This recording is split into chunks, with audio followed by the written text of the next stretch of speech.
Hello and welcome back to the channel. This is SCC, and tonight we're looking at the three matches from Saturday's games of footy, because there was some interesting stuff that went on, some good wins, especially for my Crows, and yeah, I think it's going to be an interesting week shaping up for scoring because some heavily picked players went badly and some trade-ins went well, some didn't, and if you watched my last video, you'll see I was trying to make a decision just before I ended it. I wasn't really sure what I was going to do, and in the end, I decided to go. I just decided not to make a change, and I'm not sure how it was, but I guess probably in the end, compared to what I was thinking, it was probably pretty good. So, looking at this game first, the North Adelaide game, pretty much whitewash, really. Like North were kind of competitive early, but I think the Crows really dominated and really starting to show some form and some attacking prowess. So starting with North, yeah, Sheasel and LDU were the top scorers for North. LDU looking a bit better, looking a bit more attacking at the ball. Maybe he was a little bit unfit coming into the season. I'm not sure, but he seemed to be putting a bit more effort in. 112 isn't the greatest score, and I think it's a bit hard to go on him as they're going right now, just with the way things are, and just how LDU's been playing and North's gameplay. Just feels like it's going to be hard for him to score, so maybe one that we sit out on this year. But if you want to take a punt, go for it. He does have the opportunity. He does have the skills. So yeah, I think it's a viable one, but one that I'll stay away from. Sheasel just did his thing. Sherry got up to a 103, so had some good hit outs by the looks. I didn't think he was really that dominant. I thought he played the same game I saw him play against Meat the previous week, but with O'Brien a bit bigger and some probably bigger backup rucks, he was a little bit more pinned down by the Crows. McKercher had a nice bounce back this week, so this is really good for those who held him. He's only 2 points off his break even, so probably a high break even next week, but then after that should come back down. As you can see, 32 disposals, like the efficiency was quite good, and will make us some good money. I just don't know when I can. I guess I can put him back on field now, especially with Fisher being sub. But yeah, it's still a hard one to trust on field with the way that Clarko changes up his field positions. Common played pretty well. Pretty hard for him back down there. You know, he was having to play on Tex, who's quite a bit bigger than him. And then Elliot Himmelberg as well. He did some good things, taking some marks, but yeah, I guess like 61's not the best case, but it's also not the worst. So, if you had him on field, you still got more than like what I did with Cadman, so you'd be pretty happy with that, I guess. Hardeman was a good debut. I thought he played pretty well, considering like first game, a lot of the ball down back, and I thought he played pretty well. Like didn't have really many it wasn't like he made some real out and out errors. So I think he could be a good one that we look at in maybe 1 or 2 weeks. Probably the disappointing ones, especially for my team, were Power and, well, to a degree, Lazaro, but Power mostly. Clarko's not playing in the midfield after starting in there, and they were actually, I'd say they were probably more competitive when Power was in the midfield previously. And yeah, now they, brought Phillips in, who got subbed out, and my guess is he'll get dropped. He made like a pretty rough error, like in the back line. He went to handball and like all of 2 meters and nearly stuffed it up. So I don't know how that affects Power in the future. Maybe getting some more run in the midfield, but yeah, he's looking like a trade out. I know 25% of teams have him, but and this is what I feared with him, and one of the reasons why I wanted to stay away from him. Should have backed the gut on it. Like we saw it last year. We saw it last year with Power that this happens. North put him in the midfield for a while, and they put him back out. And I understand the forward line was pretty empty for us, and he kicked an early goal, kicked their first goal, and I was thinking, maybe Power will be on here. But like the fact that they put him on a forward flank, I just think that he needs to go into the midfield. You know, if you're not going to play Sheasel in there, you might as well play LDU, him and Wardlaw, and you know, get some midfield chemistry going because I don't know, they just seem to be North don't seem to get any better every year, and they keep getting a lot of first rounders, and it just seems to go backwards rather than forwards a lot of the time. I mean, obviously Sheasel's been really good, but like the score lines aren't being better year on year, and I just think it's time that they, I don't know, back in some players like Power, who's shown they can play well in there, and bat them in there for a while instead of moving it around when they want to try something new. I don't know. I understand there's a new team and they're trying to change things up, but still. Lazaro, I thought he was like biased. Still looks good. He's just on that half forward playing like Power, so like it's hard to score from there when you know the ball's not really coming there much or well. I think he was, the possessions he did have, he did fairly well with. But yeah, this would be worse than 42. Kick the goal like on the siren, which shouldn't have been. It was from a deliberate behind when it was within the goal square, which apparently was the rule. You can't be given it if you're in, within a goal square length, and also someone was facing him. So, Saligo, or within like 2 meters of him anyway. But they paid it. It didn't really matter. And he kicked a goal there, and it helped get him to a 42 at least. But would want to see a bit more from him.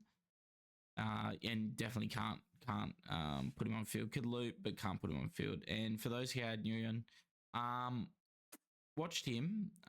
It's hard because he was on bigger bodies, but he did look to be a little bit, what's the word? Out of his depth a little bit sometimes. Like he was struggling with the pressure. But North are a young team. Personally, I would stick with him because he could be a really good Ali type in the end, where they're very athletic, big defenders who could at some point get some nice intercept marking and start to dominate players. But he needs game time, and I think that's where North are at. So you might as well just keep playing him. But whether Clarko sees it that way would be interesting. So that was a long 7 minutes on that first part. But anyway, let's move on to the Crows. So Dawson, the big in for my team this week, and 127. This was the reason I wanted to get him in, because I thought, if I'm going to take the risk of Dawson on, I want to get him for this North game. And he looked really, really good. Like, his score slowed down in the fourth quarter when he probably took the foot off the pedal a little bit, and Laird was just everywhere. And yeah, it kind of paused on this 127, but I'm still, you're still really happy with that from a 530k player. For the first week in, especially this week, because there's been some few underscores from premiums. Rank him 113. Honestly, I think this is like personally, it feels underscored a little bit, to be honest. I thought Rankin was pretty good. I mean, I guess like one of these goals was like handballed to him, the first goal of the game. But I thought he was pretty like damaging early on. He got some good clearances, like 7 contested possessions. He only had 1 clanger. Thought it was, when we see other scores from other games, I just think this was probably maybe worth more for 17 disposal game, 4 gold, 1. But still, nevertheless, happy with 113. Shoal had a good game. Who else is there? Worrell. So Worrell's like a pretty interesting player, right? Because I think he'll be good in future years because he's a very good intercepting mark who can read the ball really well. Just he's already priced like pretty high, so you can't really go him now. In a couple of years, he could be very good because once they get their big defenders like Butts and Murray back, it'll probably give him more freedom to play that intercepting marker, running kick, which he can't play necessarily now because Keane and that aren't. I mean, Keane's playing really well, but maybe not as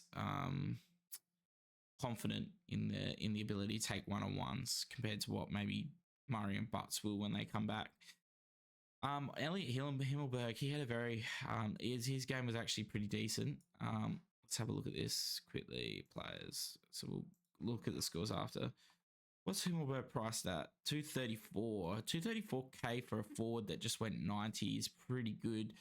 Problem with Himmelberg is job security. I see it being, it could be pretty shaky if he plays a bad game. He could be out. So probably waiting for it on the bubble. 240K is also pretty high price. So, but 98 is pretty good. Could make some money if we're looking for some quick cash. That could be where we look. Otherwise, a lot of this was pretty. The rest of the players were pretty standard. There was heat in the game, but not extreme amount because they were pretty on top of North for most of it. But North never really challenged early on. They kind of, I think they were within 2 or 3 goals, but never really got within anywhere closer than that. So, a good game all round from the Crows. I guess Crouch is one we could talk about, 85. So I think it's just one of those games where it's not, the heat's not in it.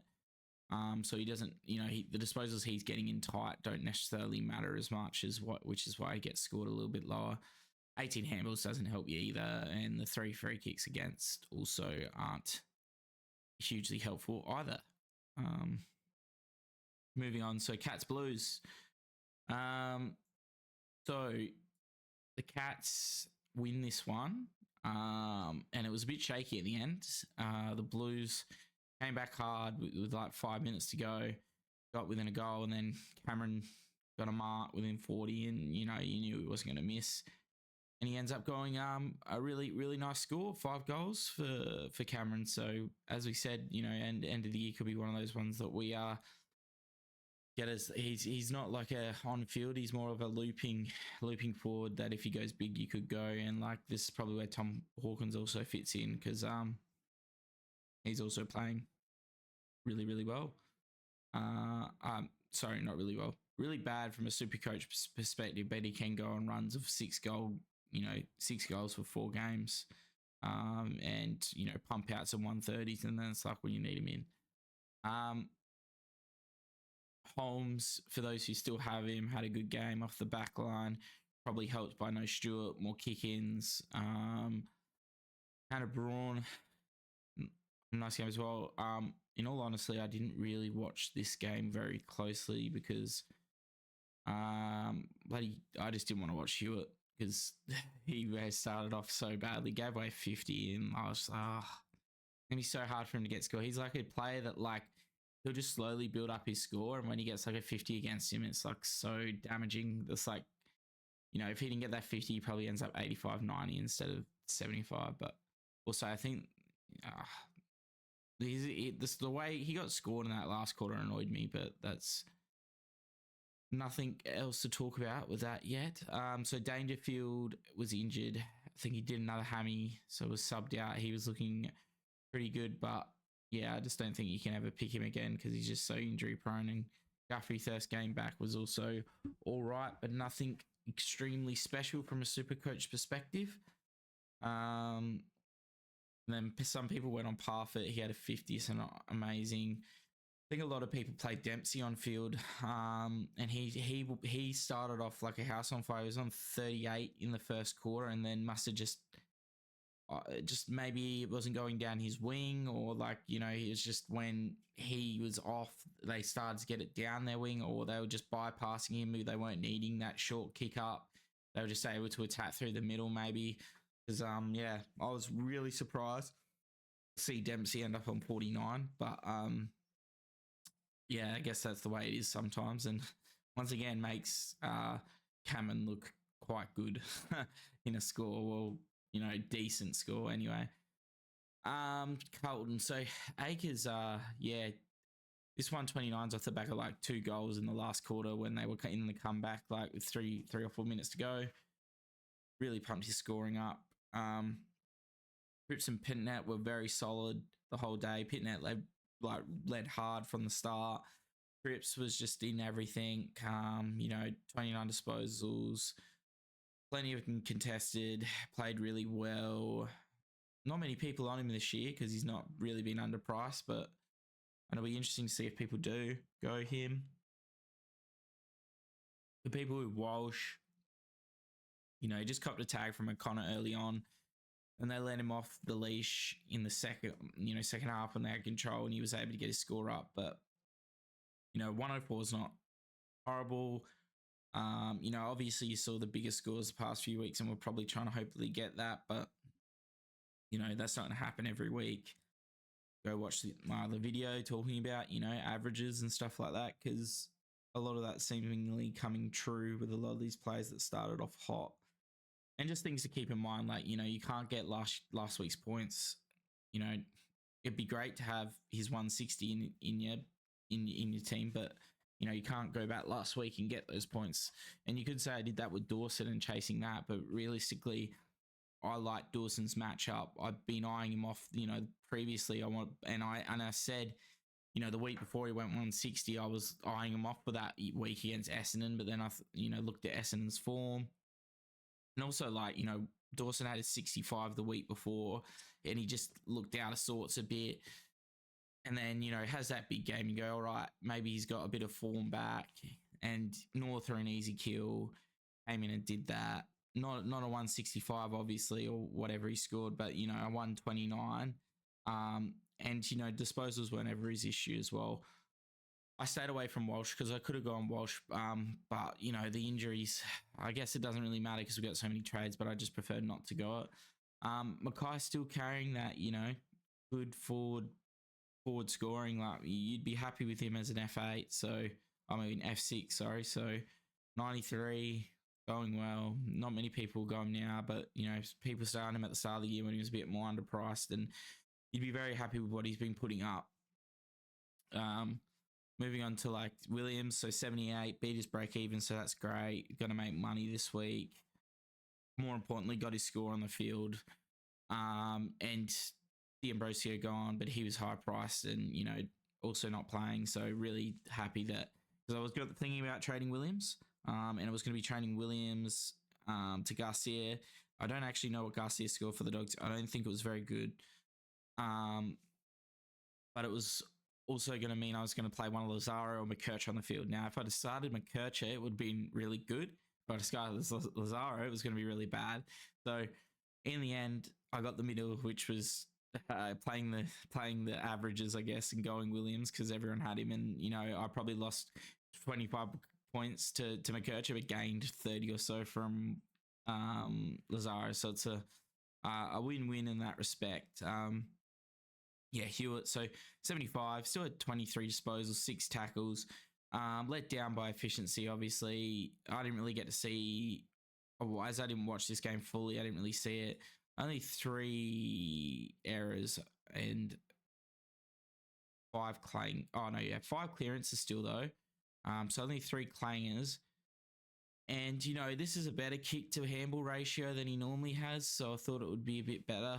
And, he had, he was on 72 and he had a big clearance that led to a goal in that last quarter. And then, he only gets 2 points for it. And I go, how's this scored sometimes?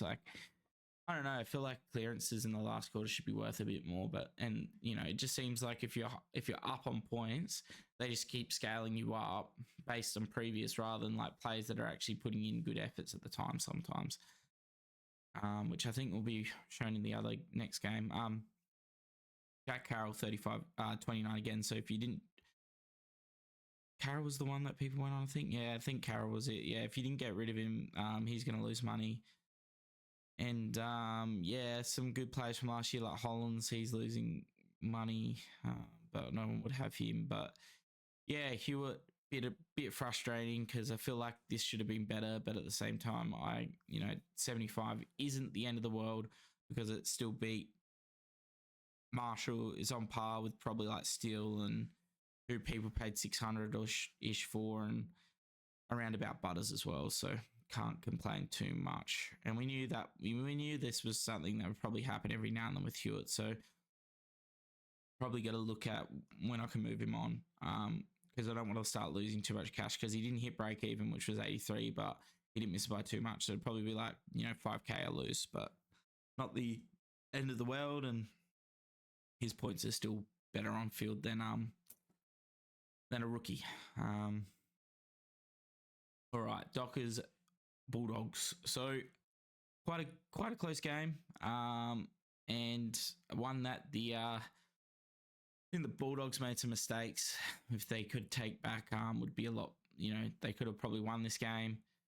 And the Dockers just do what the Dockers do, which is play around in the back line and then get it forward when they can with good midfielders that can get it out of the pack and get it forward. It's just the forward line, I feel like, for Fremantle that's still a little bit, I guess, to be created a little bit more, built up, because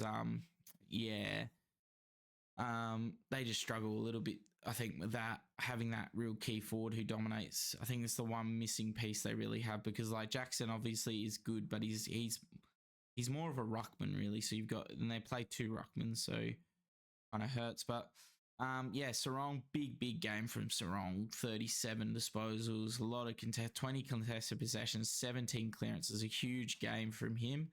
Very, very happy on our team with that. Probably the only annoying thing is he saved some people's captain scores, but we got Gorn, so can't be too annoyed. Nat Fife. Oh, so Fife is someone I'm now thinking about bringing in. He just looks so much better than I've seen him over the last 3 or 4 years. Like, just seems to be able to get, cover the ground a lot better. I mean, it was only 74% TOG, but I don't know, he's just hitting the pack a bit better, getting space in there a bit better, just getting the ball. And, he's a forward, so, if he goes 80, it's, like, good.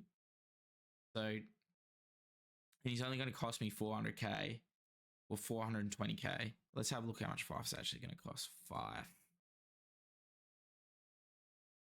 He's 398. 75 is going to take him 7k. So let's say it's going to be like 15, 20k.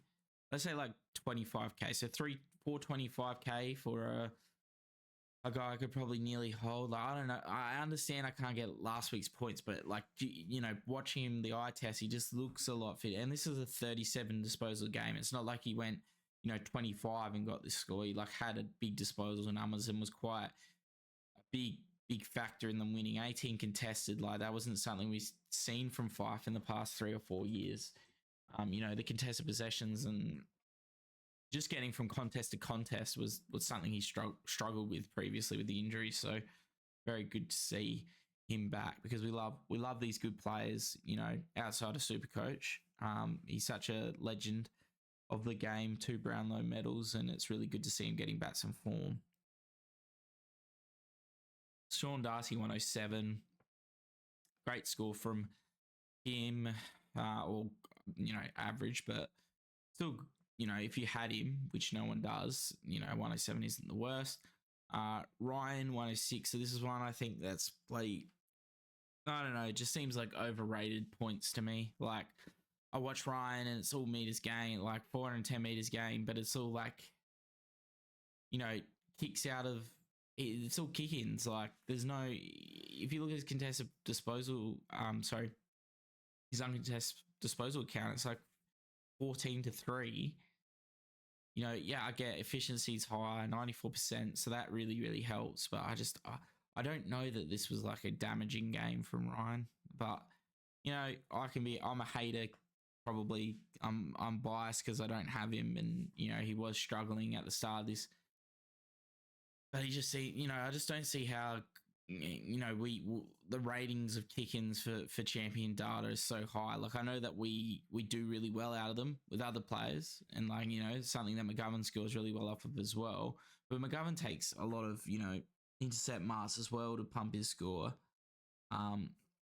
Whereas Ryan, like, a lot of his disposals are like the kick backwards kick, as they cross the defense to switch. Like, I don't know. Anyway, that's a little bit of a rant, but I just don't see how a 4-goal game, 18 disposals, or same disposal count pretty much. 4 goals is only worth 7 more points than Ryan's. I understand the efficiency is 24% difference, but 4 goals is a pretty good return from a forward. Even if 2 of them were in the second half, in the third when they were ahead. But that's a little bit of a rant over. Brayshaw, 103.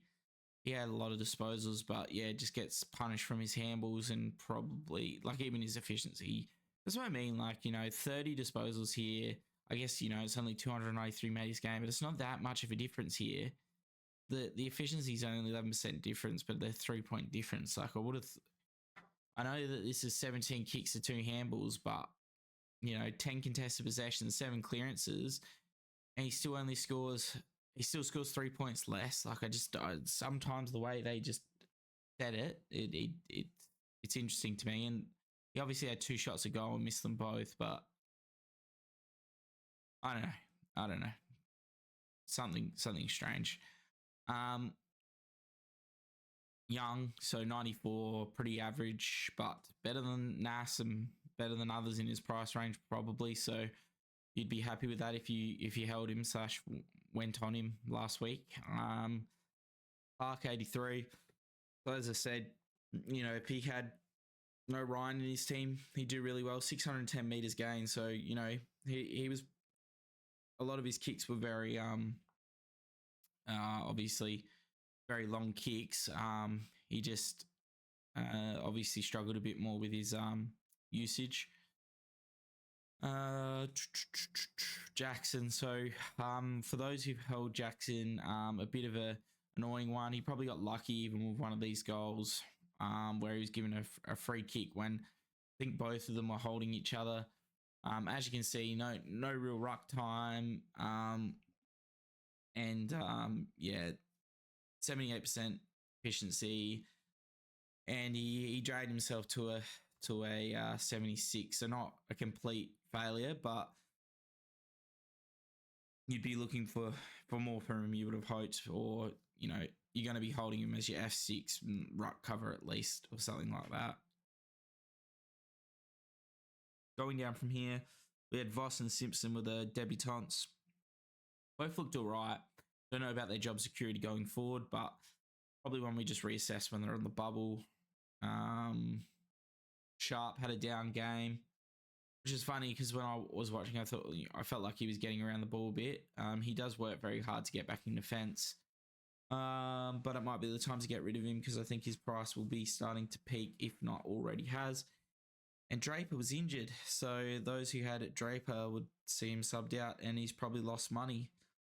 So not great because we all had early injuries this week, and if you had gone Howes, you'd be a lot happier. Or kept Howes, you'd be a lot happier because a lot of people would have thought traded Howes down to Draper, and Howes went an 80 this week, and Draper's gone 11.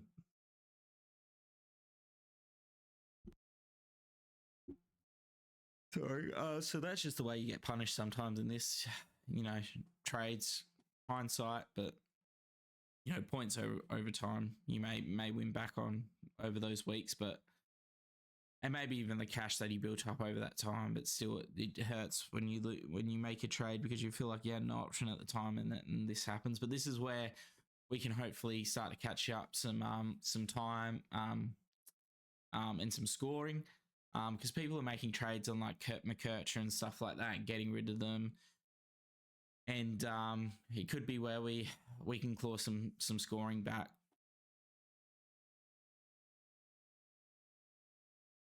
Going over to the Bulldogs, English looked really good, getting around really well. 4 free kicks probably helped him. 1 goal, 2, so this could have been even better. 28 hitouts, 23 disposals. I think I'm on the English train. Not this week, but I will, because the money makes more sense to go Sweet. But I think he'll be the upgrade guy, especially with Marshall looking injured now. Sherry's probably the only other one that I'd really feel good with because Sherry's definitely a solo ruck, but English has the prior history, so feels safe to just go on him in the end. Bont 102, and he missed a really easy goal in the third quarter. Looks a little bit out of sorts. Hopefully gets back to his best. We're losing a lot of money on him, but everyone has him, so no point to worry about it. He'll come back to form at some point. It's just not working for him right now. Those who went on Bailey Dale, very happy again. 132, man, what a score. What was Dale price at? It was really low, wasn't it? 422. Yeah. Could have gone Nas down to him, to be honest. Made 100K and probably made, 40 or what is it? Nas went 80, so 52 points as well. Like, I don't know. There's probably a player I should have thought about once the rookies weren't there. But I'm like trying not to trade these premiums that aren't rookies. Like, I'm trying to hold on to these guys who's like, I know Nas is probably not an end of year like guy I'm gonna want to hold or play on field. But he's not a major problem. He's still scoring. He's 80 or 90. And yeah, it's not well beating. He can pump out 100 or so every now and then. But I'm trying not to trade those guys and just keep on with them and try and get the points elsewhere in the field. So that's why I didn't really look at that. Darcy played a really good game, so bounced back from last week, was taking some big grabs, kicked some goals. Like, yeah, efficiency is probably what hurt him, but because like he went 61%, but I don't know, you're really happy with this from a rookie. Probably buys him another couple of weeks in our team as well. McRae was a very popular trade in. People opted for him over Dawson and have lost out by about 50 points exactly. To be honest, I think this is another one where I think it's a bit lucky to even have the 18 disposals. 77% efficiency. It's not like, I guess, a lot of few contested in the meters game. Oh no, he didn't even have meters gain. 124 meters gain. I was reading Richards there, and his contested possessions aren't even that high. 4 clearances, I guess, but yeah, it didn't really feel like a 79-point game. But obviously 80, not the worst, but I think you'd be a bit worried if you traded in McRae now, because it doesn't look like he's got the role that maybe Bevo was speaking into existence last week. I feel like Bevo sometimes just does it to get on our, just because it's like he hears what people in the Supercoach are talking about and go, you know what, I'm just going to say like McRae's going to have a good midfield, like decent, role in our team now, and then not play out. I don't know. Don't necessarily know if he wasn't, getting that, but I feel like the CBAs were down for McRae. I didn't feel like I saw him at all in there, and consider, no Libba as well. So people would have thought that McRae could actually get in there a bit more, but wasn't getting played in there. So does this get any better when Libba's back? It doesn't feel like it. So kind of, and this was one of the reasons why I just kind of wanted to give it a week as well. So I don't know. In saying this, he could bounce back next week and have a really good score, but it is worrying, is what I would say. And Garcia actually did have a decent score, 64. So definitely going to be a target next week, along with Sweet.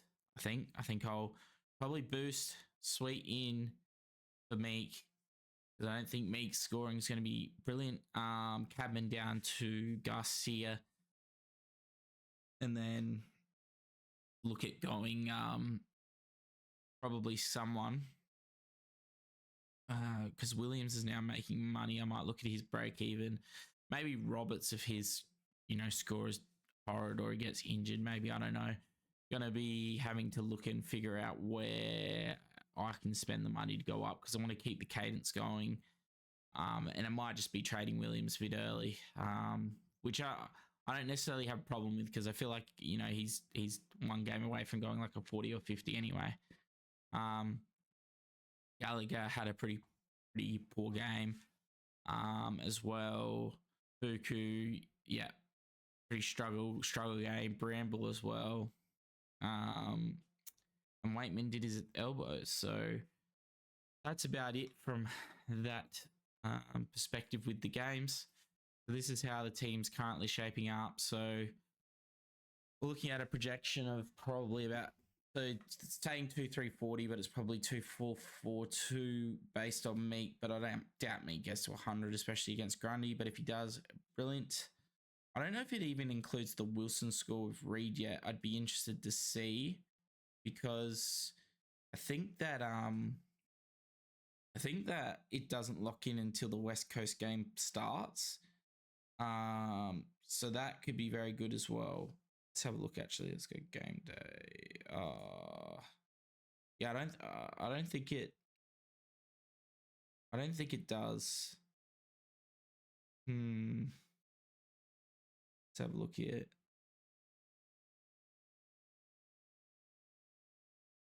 All right. Oh no, it does. It has included. All right. Yeah. So it should be yeah, the 2,442 based on those scores. So yeah, trading this week. What did we go? We went Mass out, Dawson in, Garcia in, Sanders out. Garcia probably not the best, but wasn't on field anyway. Gonna make money. And we're pretty happy with Dawson as well. So yeah, we'll take that score. Hopefully everyone else's weeks are going as well as ours are so far. All I need to see is McGovern go well tomorrow, and Meek. If Meek goes over 100, that'd be brilliant. McGovern hopefully will go pretty well, especially when Barras. He'll have to do hopefully some more intercepting, but see how it goes. Barras maybe not being in the team might hurt McGovern a bit. But yeah, it will be interesting to see. So I guess that's the team. Actually, Power could be someone to trade, but he's one of the ones I want. I'll have to have a look at that one. That was just a thought in my head right now. But anyway, that's good enough for now. And this will probably be the last video I do till the review. So with that, hopefully you guys are all having a good weekend, guys and girls. And if you'd like to subscribe, please do. Obviously, it's free for you to do. And really good support. Comment what you guys are, how you guys are doing down below. Always love to have a chat in the comments with people, and we'll hopefully see you in the next one. Cheers.